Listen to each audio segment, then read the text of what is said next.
Capri Pants are back. She had a couple nice pairs They're in. not.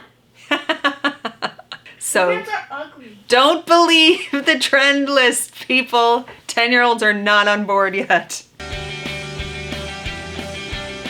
Hi, and welcome back to The Decked. I'm Beck, and on today's episode, we are kind of going to do a client spotlight while we talk about how a personal stylist can help when cleaning out your closet. My friend Katie, who you met on the trying on petite wide leg jeans episode, asked me at that time if I would help her clean out her closet. So we did that yesterday, and I want to talk about it today because there were some really good takeaways, and I think it was a really successful closet clean out. So I want to talk about the process, how I helped as a stylist and friend. But when I got there, she's like, today you are my stylist, not my friend, so be honest. Her goal was twofold: purging and finding new ways to style some of the clothes she has. So my outfit today and my outfit yesterday was inspired by celebrity stylist Allison Bornstein, who I've mentioned on the channel in the past because she came up with the 3-word method and the wrong shoe theory. So I've done episodes on both of those things. But today I'm kind of using a similar method to Allison Bornstein when I met with my friend to clean out her closet. If you're wondering what a celebrity closet clean out looks like, before I went, I watched this video from when Allison Bornstein was cleaning out Whitney Port from, is she from The Hills? From The Hills fame? She was helping Whitney Port clean out her closet. And I found a lot of inspiration in that video. So if you're curious what a celebrity closet clean out looks like, check that video out. I had it in the back of my mind as I was going through my friend Katie's closet. The first thing we did, we took everything out of the closet so we could see everything piece by piece, compared similar things when there were similarities. Katie is someone who buys multiples of things she likes, which is something a lot of us do. I've done the same thing. So we picked up the multiples and we said, do you need all of these? And we went category by category. And then I started making piles. The first pile was stuff we are like low-hanging fruit where she knew she already wanted to keep and get rid of. So there was a keep pile that, you know, was pretty big, obviously, that she knew fit and that she knew she liked, that no questions, that went in the keep pile and went back in the closet. Then there was the no pile, stuff she knows she's either doesn't fit, she doesn't really like, doesn't make her feel good. That stuff automatically went into the no pile. Then there was like a pile where we didn't know how it would look on, we didn't know if it fit, so that went in the try on pile. And then there was another pile for she knows she likes the piece, but she just needs to know how to style it. So yes, we had at least 4 different piles going. And then I had like sub piles, and I kind of forgot what the sub piles were. We had another sub pile for like basics we can use to style the other pieces when we got to that part. So there were a lot of piles, and I took pictures of the piles. Katie has a beautiful, enviable closet. I love her closet, and it's well organized. So we were able to start with the dresses, and then short sleeve or sleeveless tops, then long sleeve tops with pockets and without pockets. That was a category 2 in the closet. And then just go from there. Bottoms, pants, by length, etc., etc. What's nice to have another person in this process is someone to bounce ideas off of. And any friend can do that. Any honest friend can do that, I guess. But also someone who knows if stuff is in or if stuff can still be styled a different way if it's not exactly in. So I was able to offer some of that feedback. We'd hold something up, be like, okay, I'm on the fence about this one. I still kind of like it, but I don't know if I can style it.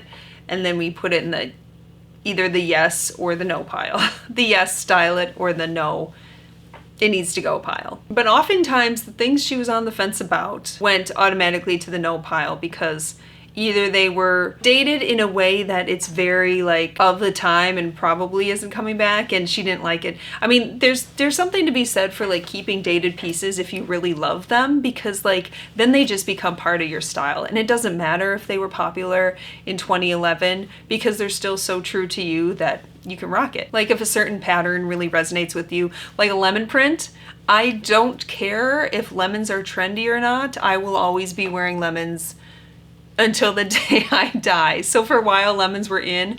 I don't care if they ever are really out, I'm gonna wear lemons. But you know, stuff like that. Or like a cut of jeans. I encouraged her to keep her skinny jeans because we live in Wisconsin and you need skinny jeans to be tucked into boots. Like, we wear winter boots, we wear fall boots. It's a thing that's not going to go away. It's just how you style the rest of the outfit around the skinny jeans to make it look now. Blazers. Katie likes blazers.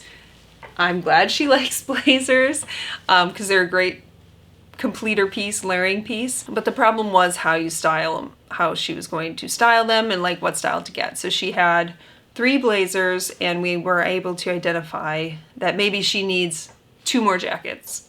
She wants a tan blazer, which would match a lot of what she has, and also like a casual, something between like a blazer and a jacket, kind of a casual jacket, maybe an olive that is not, she has a heavier olive jacket, but needs a lighter olive jacket to make more of a fashion-y statement and not just as a jacket. Function as a jacket, but also makes a fashion-y statement. One of the blazers we loved, no questions asked, keep.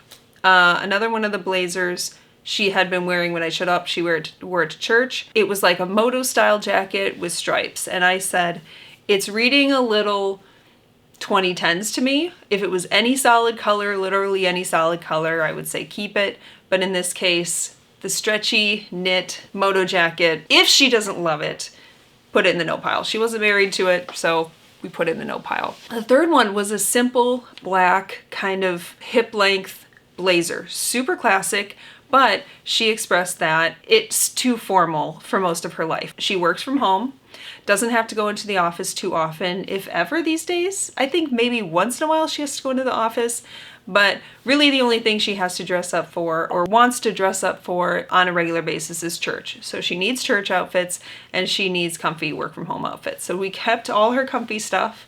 All her comfy stuff stayed, but she also needs to go out of the house because she's got kids and she's got, you know, she has a social life. She socializes with neighbors and friends and everything. So this black blazer looked great on, fit great, but I could see her point because she had it paired at the time with like a patterned top that maybe you could wear to like a slightly more formal business formal job or job function, which is just not something she has. So they're really, and it really would be too dressy for church too, in that sense. But in this case, when she was trying it on, she just threw it on over the basic black tank that she was wearing, the basic black ribbed tank that she was wearing.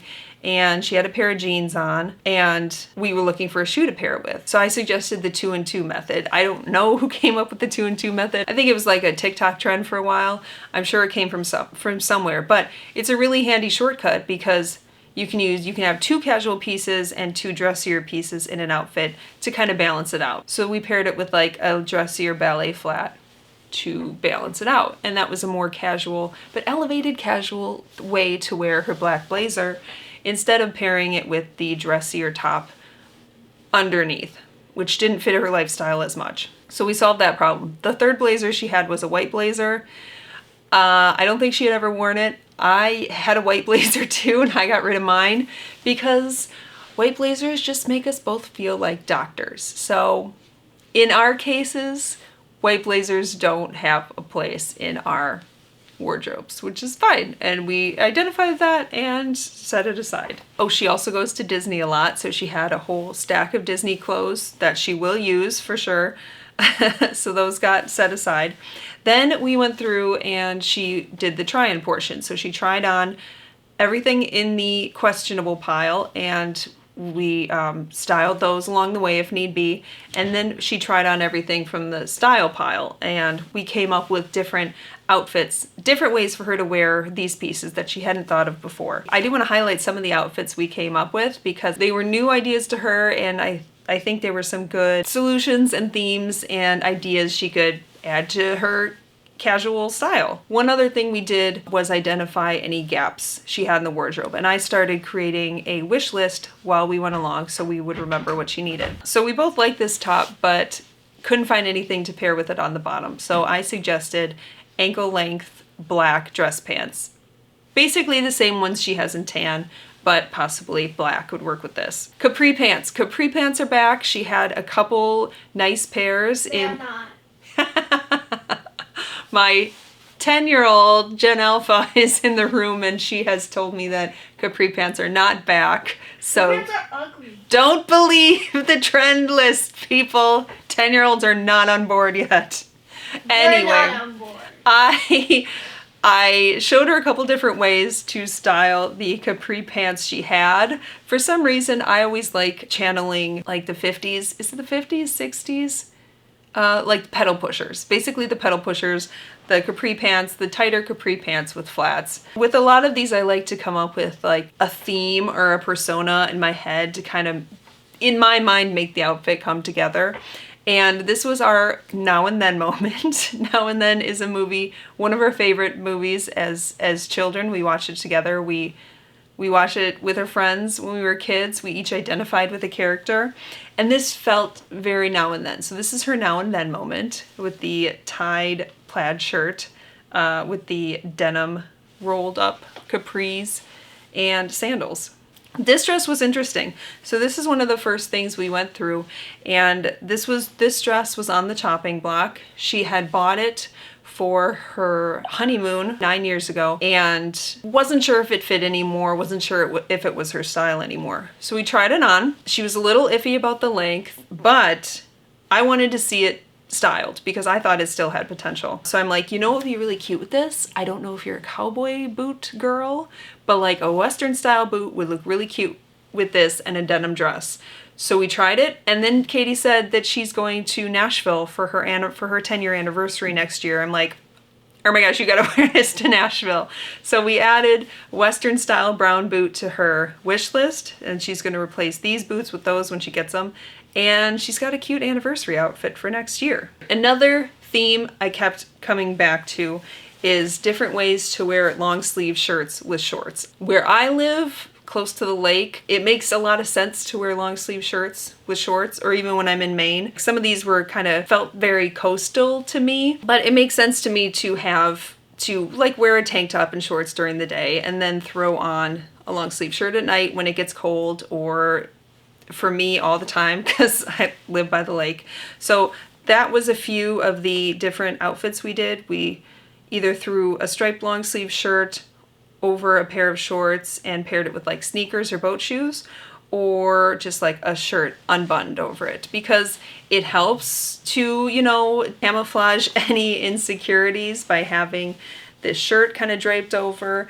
It keeps you warm in case it gets cold in the spring or summer. Katie has some really cute wide leg pants. The problem is a couple of them are too long, so she wanted to know how to style them. She's got one pair of platform sandals and one pair of block heel sandals that we paired with these wide leg pants, one pair of blue and one pair of black, and came up with some cute options for those. Another thing we were playing with a lot is how to tuck in your shirts. I know it may sound a little weird, but it's a challenge to figure out how to tuck in your shirt to make it look good, make it look effortless, but kind of undone but put together. It sounds easy, but there's a fine line. So like sometimes just tucked in all the way does not look best. I know some people are still anti-front tuck, maybe, or some people are married to the front tuck. But maybe trying a front tuck and leaving the sides and maybe the back out, or leaving only the sides out. Maybe trying a side tuck where you just tuck it in on the side. Then it can like drape asymmetrically across the belly. That sometimes is really flattering depending on the shirt. And sometimes if your pants aren't at the right length, kind of folding it under. Some shirts will just stay folded under. Otherwise, I told Katie, we can maybe try double-sided tape to kind of keep it in place, kind of make a faux crop top almost to kind of keep it in place. Come to think of it, one of the shirts she tried on was really long.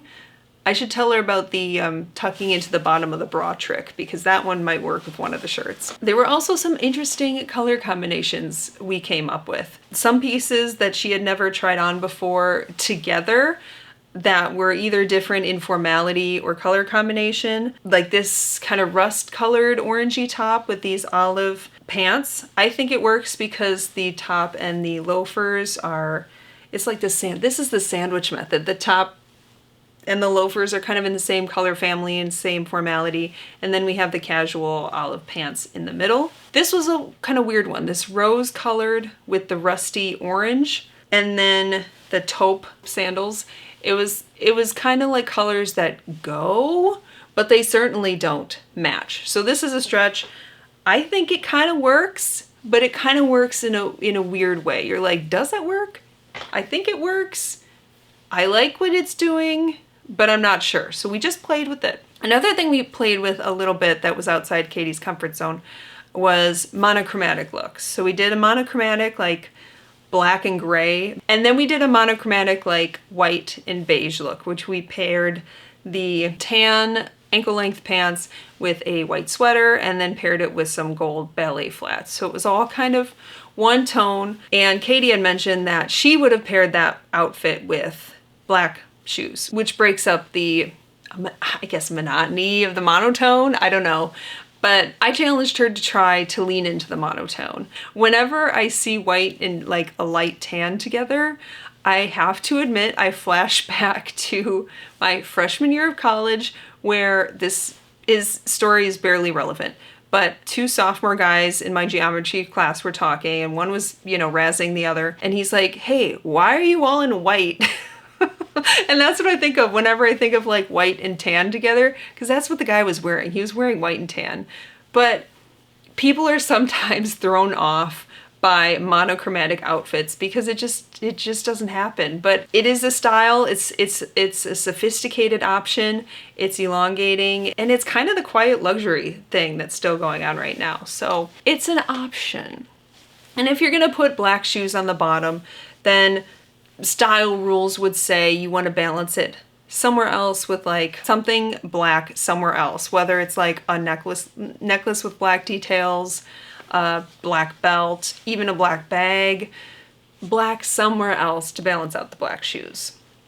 Or you don't have to, because style rules are made to be broken. She wanted a few outfit ideas for fall too, so we played with her wide leg jeans that she bought in the episode on this channel. She did end up cutting those herself, and they're the perfect length now, so that worked out.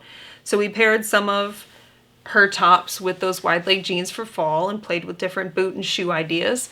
Styling sneakers was another thing she wanted help with, so we put her sneakers on with different outfits to make that work, including the outfit that she wore for the rest of the day, which matched the outfit I showed up in, which was not planned, but kind of funny. Forgot drapey cardigans. One of the style challenges she had is she had a ton of long cardigans from when those were really in style. I have some too. I don't want to get rid of them either. It's something that was in style in the mid-2010s, but we wanted to figure out if we could still style them for today. With a quick assist from Pinterest, I found this woman and told Katie to grab her boyfriend jeans and paired it with just a simple black tank she was already wearing, drapey cardigan, boyfriend jeans, and then Birkenstocks, exactly like this woman. And we found a way to wear her collection of drapey cardigans. And remember, you can always use Pinterest or other sources for inspiration. So yeah, those were the takeaways. I think she found it valuable. I've made her I'm gonna send her a shopping list. I'm gonna send her the link to the double-sided tape that saved my life many times before. Sometime I will have to make an episode about everything I've used that double-sided tape for, because my daughter just reminded me that we've used it on her dance gloves. She has to wear like elbow length gloves that go, well, it goes right above her arm, basically, right above her elbow. And she's very skinny, so we use double-sided tape to tape her gloves down so they don't fall down during performances. It's worked great. Hasn't it worked great? Yeah, it's worked great. Bringing someone in, even a friend or a family member, is great. It can be very helpful for a closet clean out, can help you maybe get over some humps, some hang-ups you have about what's in your closet. But bringing in a professional, if you can swing it, is even better, because they can maybe give you a new perspective and new ways to style your clothes that you haven't thought of before. And if you don't live within like 2 hours driving distance of me, I have done virtual closet cleanouts before too. So keep that in mind. I think that's it. That's all my takeaways for today. If you enjoyed this video, give it a like, consider subscribing and turning on those toast notifications. Turn on those post notifications so you can be alerted right when I post a new episode. Thank you so much for watching this episode of Bedecked, and I will see you next week for whatever I decide to deck out next. Bye.